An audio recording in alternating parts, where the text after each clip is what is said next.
Assalamualaikum warahmatullahi wabarakatuh. Halo teman-teman semua, selamat datang kembali ya di channel Biko Story. Channel yang akan membahas berbagai hal, kisah, kasus, misteri hingga sejarah dalam kemasan cerita bergambar. Dan pada video kali ini, admin akan mencoba menceritakan kisah dari pembajakan pesawat Garuda 206, yaitu pesawat yang dibajak hingga masuk ke negara Thailand dan pada akhirnya melibatkan pasukan dari Kopasanda. Peristiwa tersebut dikenal dengan nama peristiwa Woyla. Kisah bermula di tanggal 28 Maret 1981, di mana pada saat itu pesawat Garuda Indonesia dengan nomor penerbangan 206 akan melakukan penerbangan dari Jakarta ke Medan. Dalam rute terbang tersebut, mereka akan transit terlebih dahulu di Palembang. Penerbangan tersebut menggunakan pesawat DC-9 Woyla dan dijadwalkan akan terbang pukul 8 pagi hari. Kapten pesawat pada saat itu adalah Herman Rante. Penerbangan pagi itu dari Jakarta menuju ke Palembang berjalan dengan lancar. Mereka tidak mengalami insiden apapun hingga sampai di Bandara Pelut Sipil Talang Betutu. Pada saat itu kondisi bandara cukup ramai. Pengamanan juga masih ala kadarnya pada masanya. Orang masih bebas keluar masuk bandara karena tidak adanya pagar pengaman. Cipto Harsono yang merupakan salah satu penumpang pada saat itu sedang menunggu transit dengan menikmati secangkir kopi. Semua keramaian itu menurut Cipto biasa saja, tidak ada yang aneh. Waktu transit pun habis. Ia kemudian naik pesawat dan lepas landas pada pukul 9.00. Di dalam pesawat Cipto kemudian bertemu dengan dua orang lainnya. Setelah berkenalan, mereka adalah Anwar dan Budianto. Di dalam pesawat itulah kemudian Anwar bercerita. Ia rupanya sangat gelisah melihat dua orang dengan gerak-gerik yang sangat mencurigakan. Satu di antara mereka membawa tas coklat. Ia sempat akan melapor ke petugas bandara, namun diurungkan karena terburu-buru naik pesawat. Setelah menunjukkan orang mana yang dimaksud, rupanya orang tersebut sempat ditawari kopi oleh Budianto, namun ia menolaknya.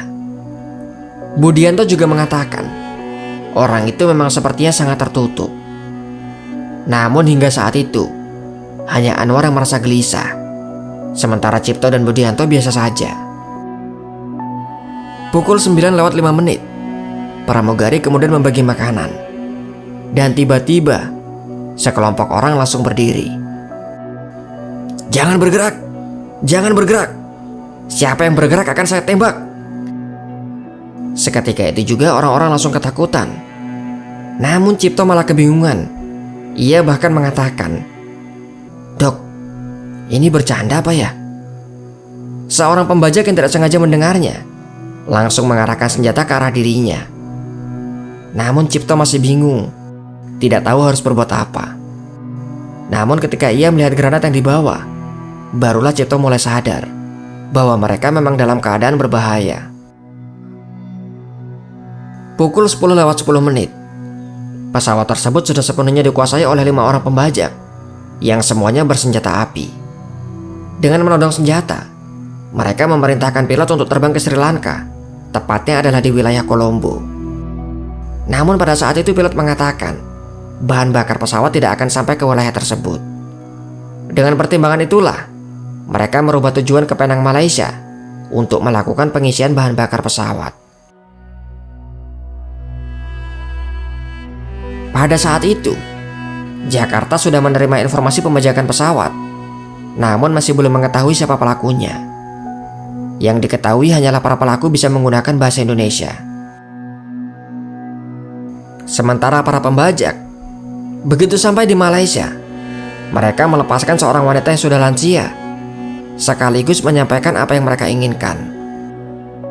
Mereka menamai dirinya dengan Komando Jihad, meminta agar temannya segera dibebaskan. Teman yang dimaksud rupanya adalah penyerang dalam peristiwa Cicendo di Bandung. Sementara permintaan lainnya, mereka meminta uang sebesar 1,5 juta US dollar. Dan terakhir, adalah disiapkan jalur penerbangan khusus untuk mereka melarikan diri.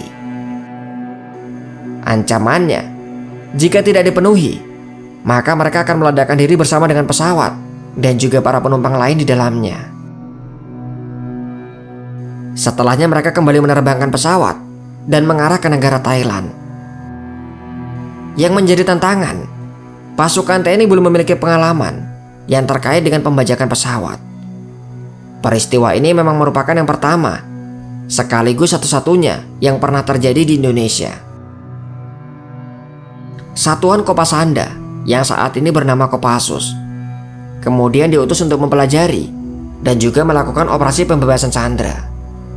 Mereka kemudian menyewa pesawat DC-9 untuk mempelajari situasi dalam pesawat. Jelas ini bukanlah pekerjaan yang mudah, apalagi mereka juga harus berburu dengan waktu. Sementara kondisi dalam pesawat pada saat itu, para tahanan tidak bisa berbuat banyak. Tangan mereka dipaksa di atas kepala selama berjam-jam. Mereka juga dipaksa mendengarkan ceramah, namun isi dari ceramah itu kurang pas untuk didengar. Pasalnya, ada beberapa umpatan atau makian yang keluar. Sebagai sesama muslim, Cipto merasa ceramah itu tidak sesuai dengan ajaran Islam. Lebih parahnya lagi, semua penumpang yang menggunakan toilet tidak boleh menutup pintu, tidak terkecuali bagi para wanita. Mereka berdalih agar semua penumpang tetap dalam pengawasan. Ketika pesawat sampai di Thailand, yaitu di Don Mueang, bahan bakar pesawat rupanya menipis. Mungkin karena mempertimbangkan pelarian, para pembajak mematikan mesin pesawat.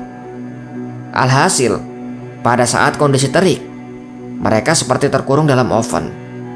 Benar-benar sangat panas, dan oksigen pun terasa sangat tipis. Di tanggal 29 Maret, 35 pasukan kemudian bergerak dari Jakarta, dipimpin Letkol Infantri Sintong Panjaitan.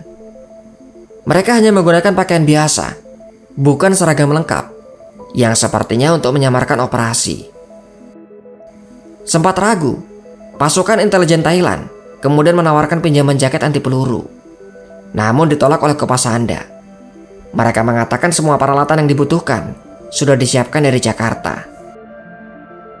Di tanggal 31 Maret, pada pukul 2.30 dini hari, mereka mulai mendekati pesawat dengan diam-diam. Pasukan terbagi dalam 3 tim. Tim merah dan tim biru akan berusaha naik ke sayap pesawat dan kemudian menunggu aba-aba.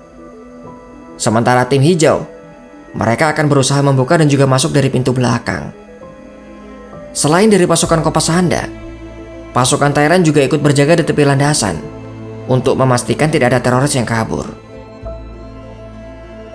Sesuai dengan rencana, mereka kini sudah siap di masing-masing posisi, bersiap untuk masuk ke dalam pesawat. Tim hijau kemudian berusaha membuka pintu belakang. Di saat itu salah satu prajurit bernama Ahmad Kirang masuk dan langsung bertemu dengan salah satu anggota teroris. Tembakan pun langsung berbunyi. Anggota teroris itu langsung tumbang di tempat. Namun sialnya, Ahmad Kirang juga rupanya tertembak di bagian perut, tepat di bagian yang tidak terlindungi oleh rompi. Sementara di sayap pesawat, tim merah dan tim biru yang sudah berjaga di jendela langsung menembak 2 anggota teroris. Mereka pun langsung tumbang di tempat. Sebagian tempat yang sudah aman langsung dimanfaatkan oleh pasukan untuk mengeluarkan para penumpang. Namun tiba-tiba, seseorang muncul dengan melempar granat. Beruntung ia menarik pin granat tidak sempurna, sehingga gagal untuk meledak. Pasukan pun langsung menumbangkannya. Tinggal 1 anggota teroris yang berusaha kabur di antara celah para penumpang. Namun pada akhirnya juga berhasil diamankan oleh pasukan Kopasanda. Seluruh penumpang pun kemudian dievakuasi. Di saat itulah baru diketahui bahwa ternyata pilot pesawat sudah ditembak oleh para teroris.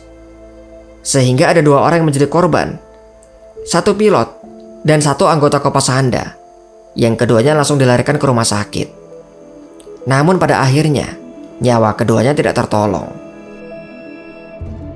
1 orang yang tertangkap hidup-hidup rupanya merupakan otak dari pembajakan pesawat. Ia adalah Imron bin Muhammad Zain, yang kemudian divonis dengan hukuman mati. 2 orang penyerang di Cicendo juga kemudian sama-sama divonis dengan hukuman mati.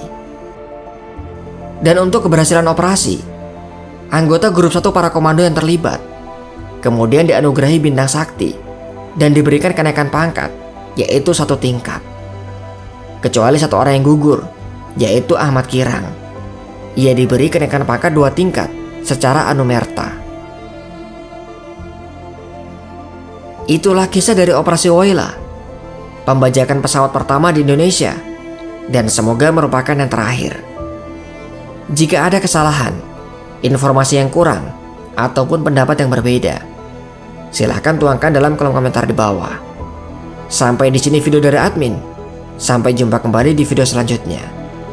Wassalamualaikum warahmatullahi wabarakatuh.